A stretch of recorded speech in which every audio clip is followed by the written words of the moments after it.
the Forgotten Gorge. By the time the army reached the mouth of the gorge, the light had already begun to fade, though the sun itself had never shown its face.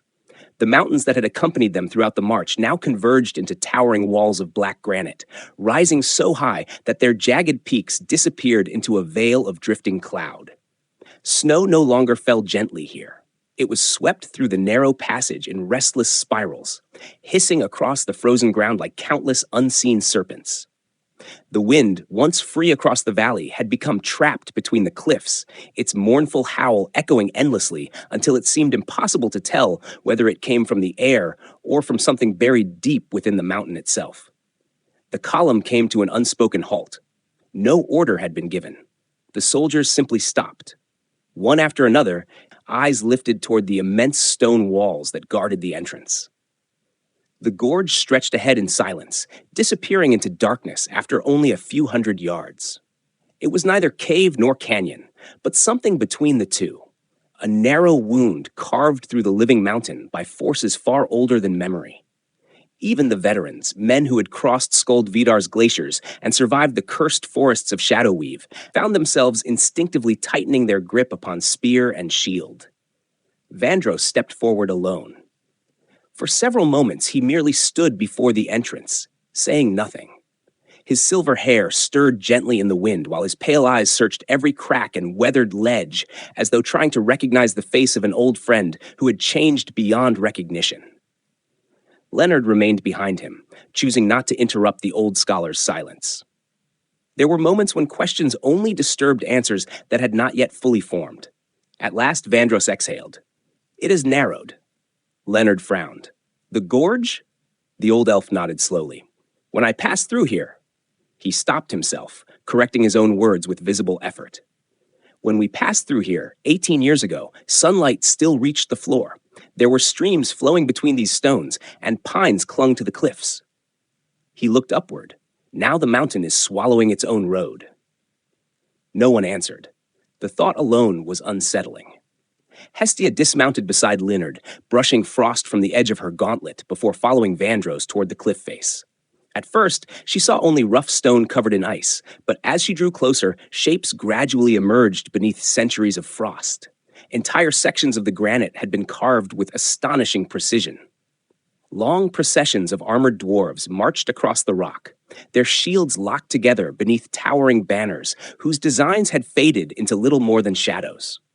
Between them stood kings crowned with hammers instead of circlets, priests raising blazing flames toward the heavens, and warriors kneeling before a radiant figure whose face had been almost entirely worn away by time.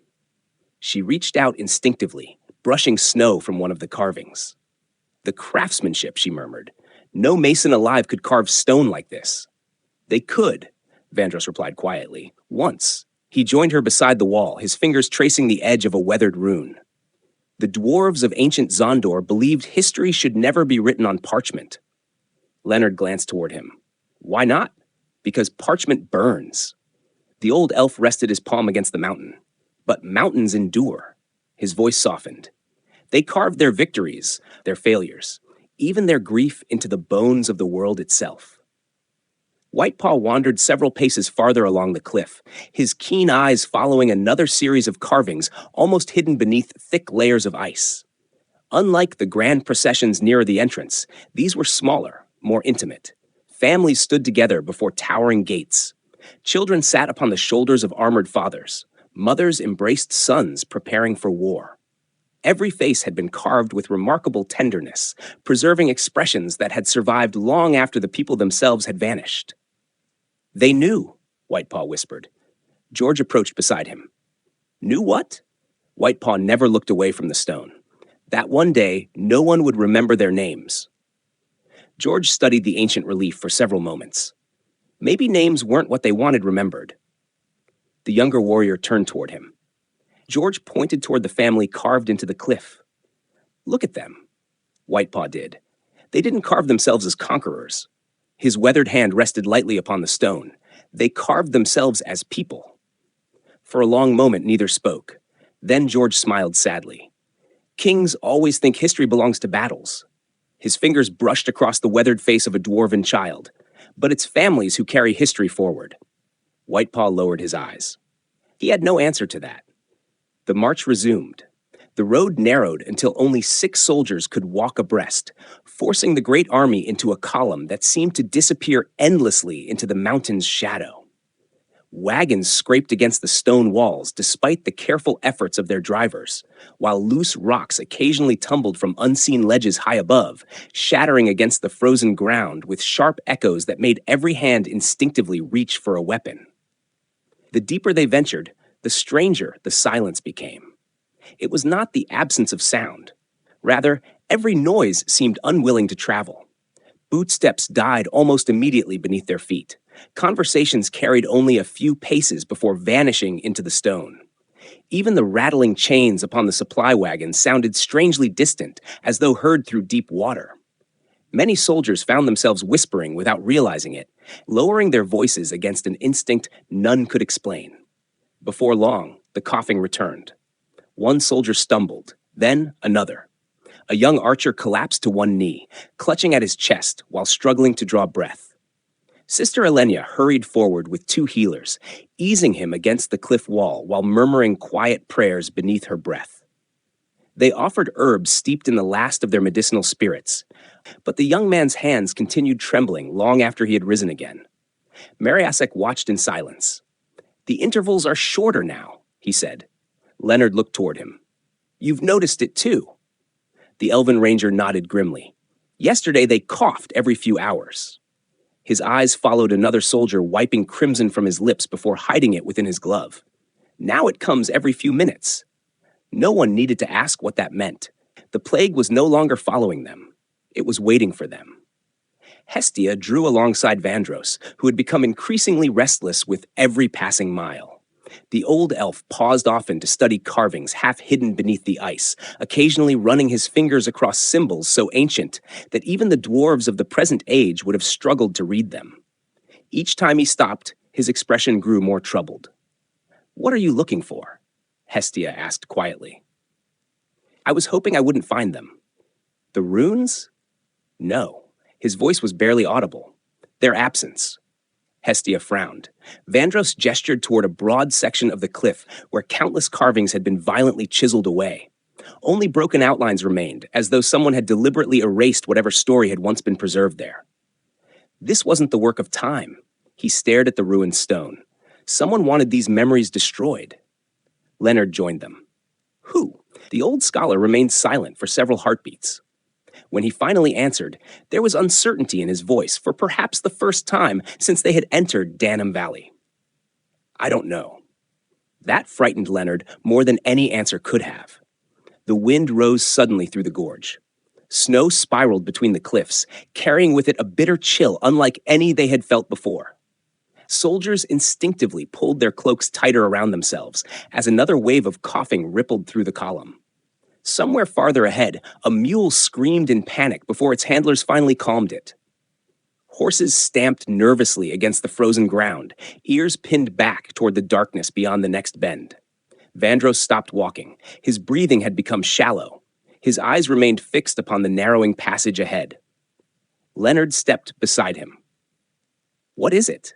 The old elf did not answer immediately. Instead, he listened, not to the wind, not to the soldiers, to something else, something so faint that no human ear could possibly have heard it. When he finally spoke, his voice was scarcely more than a whisper. "We're too late." Leonard's eyes narrowed. Too late for what? Vandros looked into the darkness stretching deeper through the forgotten gorge. His face had become almost as pale as the snow beneath their feet. "It has already spread beyond Enshunar." The words settled over the company with a weight no armor could bear. No one spoke again. The army tightened its ranks and continued deeper into the forgotten passage, every weary step carrying them closer to Queen's Landing, and toward a fate that none among them could yet see waiting beyond the mountains. Beyond the stone veil. The farther the army pressed into the forgotten gorge, the more the world they had known seemed to disappear behind them. The towering walls drew so close together that they blotted out nearly every trace of the sky, leaving only a narrow ribbon of dull gray high above their heads. Snow no longer drifted freely upon the wind. It filtered slowly from unseen ledges, falling in delicate curtains that vanished into the darkness before reaching the ground. Every footstep echoed against the granite before being swallowed by a silence so complete that even the sound of breathing felt like an intrusion upon something sacred. It was as though the mountain itself demanded reverence from every soul that dared cross its threshold. The great column stretched endlessly through the narrow passage. At its head marched Leonard, Hestia, Vandros, and the captains of the expedition, while far behind them, the last supply wagons had only just entered the gorge.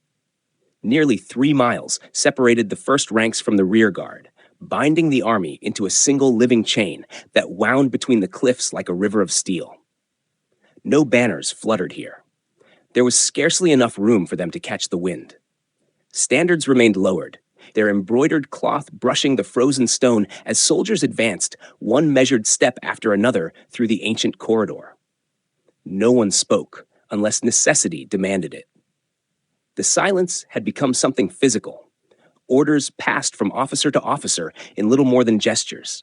Scouts pointed toward hazards instead of calling them out. Teamsters guided wagons with careful taps upon the reins rather than shouted commands.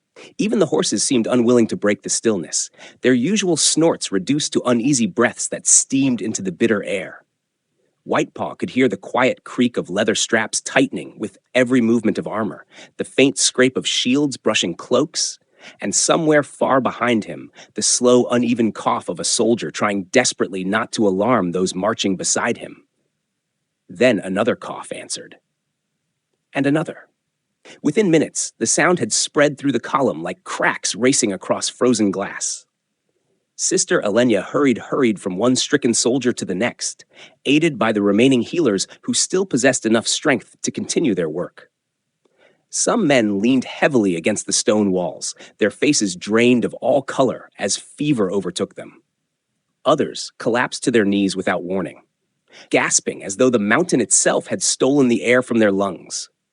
A young shield-bearer vomited crimson into the snow before hurriedly covering it with his boot, ashamed that his comrades might witness his weakness.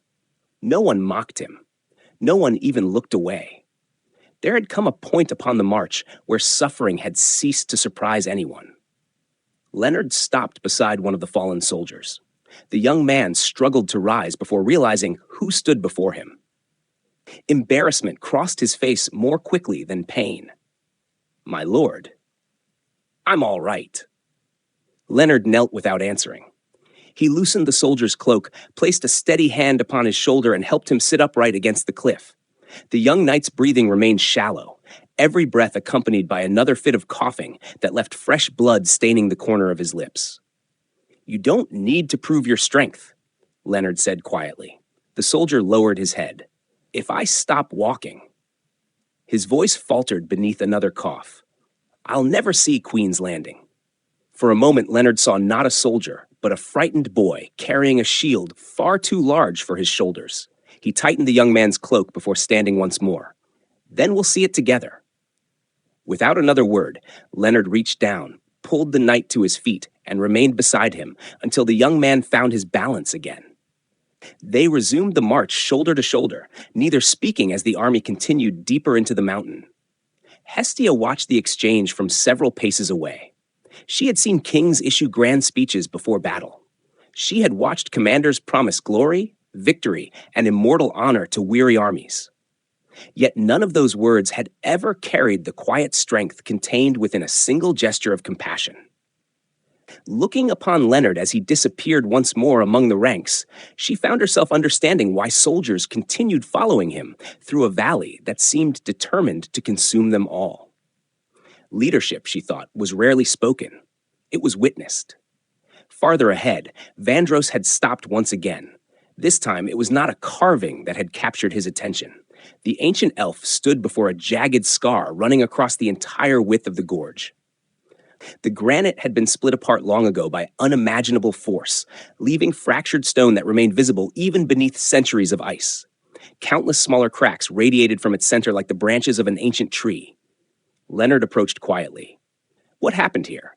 Vandros reached toward the fractured rock without touching it. "I remember the sound."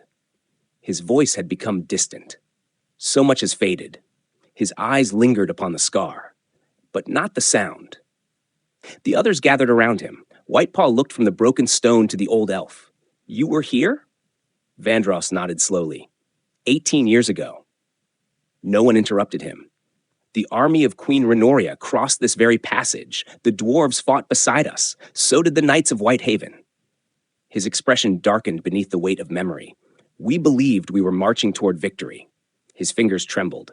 We did not yet understand what waited beyond the mountains. George studied the enormous fracture cutting through the cliff. Was this done during the battle? Vandross closed his eyes. No, he swallowed. It happened before the battle even began. The old elf fell silent again. Whatever memory had returned to him, he carried it alone. They walked on. The passage grew darker still. Ancient braziers carved into the cliff walls appeared every few hundred yards, their bowls blackened by fires that had not burned for centuries. Broken statues lay half buried beneath snow where they had fallen long ago. Most had lost their heads. Others had been shattered completely, leaving only weathered hands still clutching stone axes or shields. Here and there, rusted fragments of forgotten armor protruded from the ice, so deeply frozen that they had become part of the mountain itself. No one reached for them. Some relics belonged to the dead. They had earned the right to remain undisturbed. Mariosek slowed beside Whitepaw as they passed one particularly ruined monument. The ranger rested his gaze upon the remains of a stone standard lying across the path. Do you know what frightens me? Whitepaw looked toward him. Mariosek's voice remained calm. We keep finding the weapons. He gestured toward the frozen relics surrounding them. The shields. Another few steps. The armor. His emerald eyes drifted slowly across the empty gorge. But where are the bones?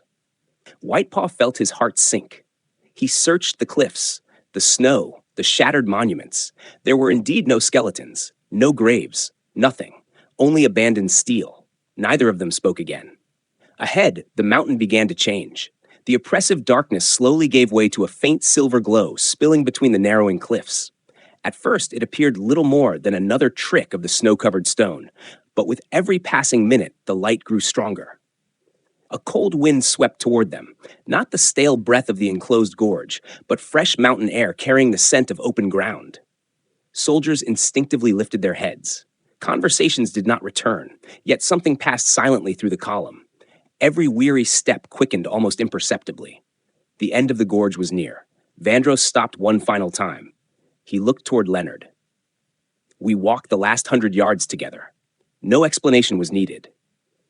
The commanders moved to the front of the column. Leonard, Hestia, Vandross, Whitepaw, George, Mariosek, and the banner-bearers advanced side by side as the army followed close behind. No trumpet announced their arrival. No drumbeat echoed through the stone.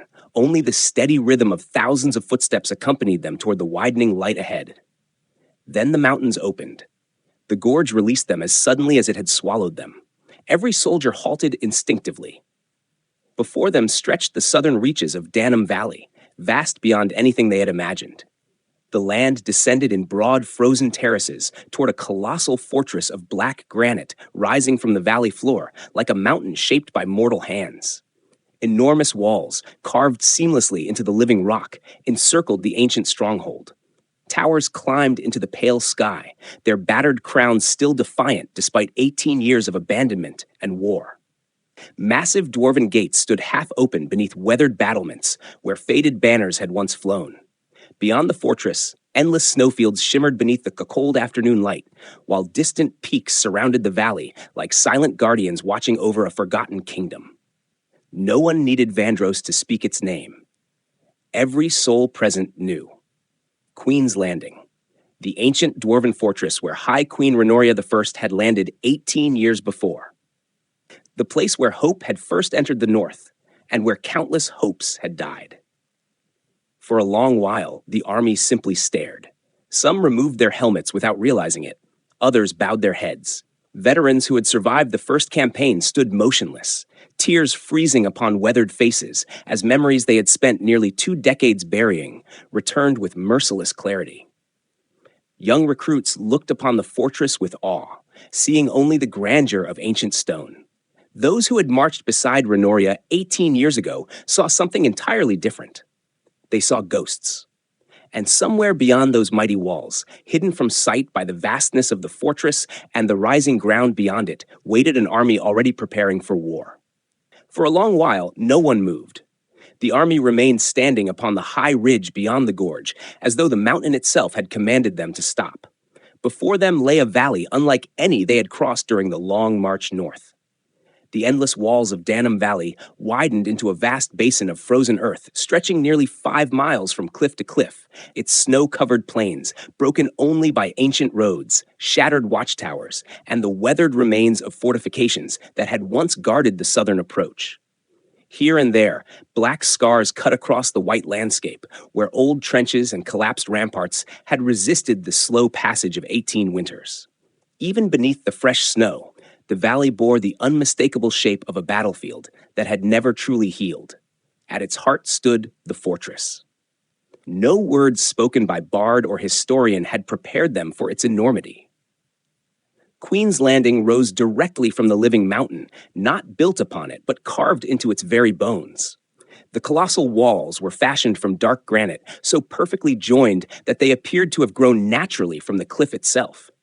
Immense bastions overlooked every approach, while towering keeps climbed toward the heavens with a grandeur that rivaled the proudest cities of Caerleon. Massive dwarven statues, worn by centuries of wind and snow, still watched from the gatehouses with solemn expressions, their stone hammers lowered in eternal vigilance. Time had scarred the fortress, but it had never humbled it. Even abandoned, it possessed a majesty that demanded silence. Whitepaw stood transfixed. "I've never seen anything like it." His voice barely escaped his lips. He had imagined castles before. Whitehaven, Skoldvidar's halls, the tree cities of Enshunar described in forgotten tales. Yet this was something altogether different. Queen's Landing did not resemble the work of kings seeking glory. It resembled the work of a civilization that had believed its creations would outlive the stars themselves.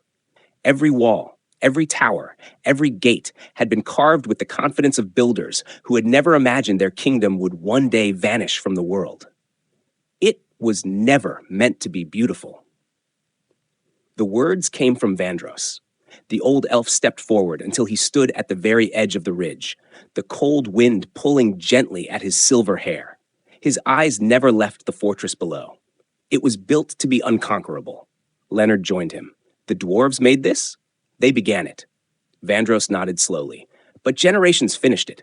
Fathers laid foundations their grandchildren would never see completed. Every king added another wall, another gate, another hall beneath the mountain. They believed that as long as Queen's Landing endured, Zondor itself could never truly fall. He smiled sadly. They underestimated time. Silence settled over them once again. Then George spoke. "So why does everyone call it Queen's Landing?" The old elf remained quiet for a moment, not because he searched for the answer, because he remembered it. 18 years ago, he said softly, this place had another name. His voice was carried away briefly by the wind before returning. A dwarven name so ancient that even few among their own people still spoke it. He lowered his gaze toward the mighty fortress. Then High Queen Renoria Proud the First arrived. The veterans listened without interruption. She did not come seeking a throne. A faint smile crossed Vandros's weathered face. She came seeking hope. He looked across the valley where the old roads converged upon the fortress gates. The moment she crossed these plains, the soldiers began calling it Queen's Landing. His smile faded. The name endured. His voice became almost a whisper. The queen did not. No one answered. Even those who had never known Renoria I felt the weight carried within those simple words. Hestia removed her helmet. The freezing air caught strands of crimson hair as she stared across the valley below. Somewhere beneath those towering walls, 18 years earlier, countless warriors had bled beside the greatest queen their age had ever known. Many had never returned.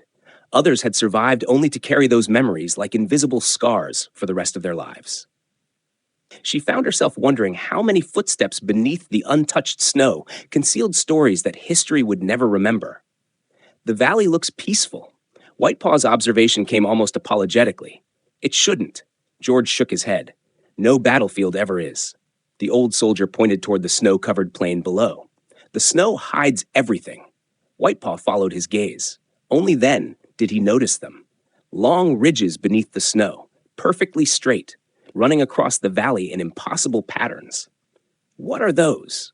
George's expression hardened. Graves. The young Worgen looked again. Once he saw them, he could not stop seeing them. Hundreds, perhaps thousands. The snow had buried them so completely that they appeared to be nothing more than gentle rises in the frozen earth. Yet together they stretched across the valley like silent waves, marking where armies had fallen long before the current expedition had ever begun its march. No one spoke after that. The wind alone wandered among the forgotten dead. Then Leonard narrowed his eyes. What is that? Every head turned toward the western rise overlooking the fortress. At first, there seemed to be nothing beyond drifting snow and then movement. Tiny, almost imperceptible. A dark line emerged upon the ridge, then another, and another. Within moments, the horizon itself appeared to come alive. Banners, dozens, hundreds. They rose slowly above the ridge as disciplined ranks moved into position, each standard catching the cold mountain wind one after another until the entire western horizon had become a forest of fluttering colors. Deep emerald banners bearing the ancient sigils of Enshunar unfurled proudly above ordered formations of spearmen and archers. Silver pennants marked disciplined cavalry assembling behind them, while long lines of shield-bearing infantry stretched across the frozen heights with practiced precision. Sunlight, weak though it was beneath the clouded sky, glimmered across countless helms and polished spearheads until the ridge itself appeared crowned in steel. A murmur spread through the army. Not panic. Recognition. Vandros lowered his head. They came. Leonard did not look away from the enemy. The king. The old elf nodded once. He would never surrender Queen's Landing. The realization settled over every commander simultaneously. The army before them had not arrived in haste. Earthworks crowned the ridge. Defensive trenches cut across the approaches. Siege engines stood waiting beneath heavy tarps, already assembled before the first scouts from Whitehaven had emerged from the gorge. Supply wagons moved steadily behind the lines, while signal fires burned atop the surrounding hills. Every position had been carefully chosen. They had expected Leonard. They had expected this day. Hestia's voice broke the silence. They've had weeks to prepare. Longer, Vandros replied. They've been waiting since the moment we left the last stand. Leonard remained motionless. His eyes traveled slowly across the battlefield, the open valley, the abandoned roads, the ruined watchtowers, the frozen graves, the unconquerable fortress, the waiting enemy. Every advantage belonged to the defenders. Every mile his army had marched had led them precisely here. Behind him stood fewer than 1,000 exhausted souls who had survived storms, starvation, plague, and despair. Ahead waited an enemy that looked twice their number. No one asked whether they would fight. That question had been answered the day they chose to march north. Leonard drew a long breath, the cold air filling his lungs like sharpened glass. Slowly, deliberately, he unsheathed the runic sword at his side. The ancient steel caught the pale light, its blue runes awakening one by one until they shimmered against the endless white of the valley. Around him, officers raised their own weapons. Standards climbed into the bitter wind. Trumpeters lifted frost-covered horns to their lips, waiting only for the order. Leonard never raised his voice. He did not need to. Form the lines. The command passed from captain to captain, then from knight to sergeant to every weary soldier who had crossed Danham Valley, believing they might never see another dawn. Like a great tide of steel, the army of the last stand descended from the ridge toward the ancient fortress that Queen Renoria I had given her name. Above them, the banners of Enshunar stirred against the wind. Between the two armies lay only snow, and 18 years of unfinished history. The Battle of Queen's Landing was about to begin.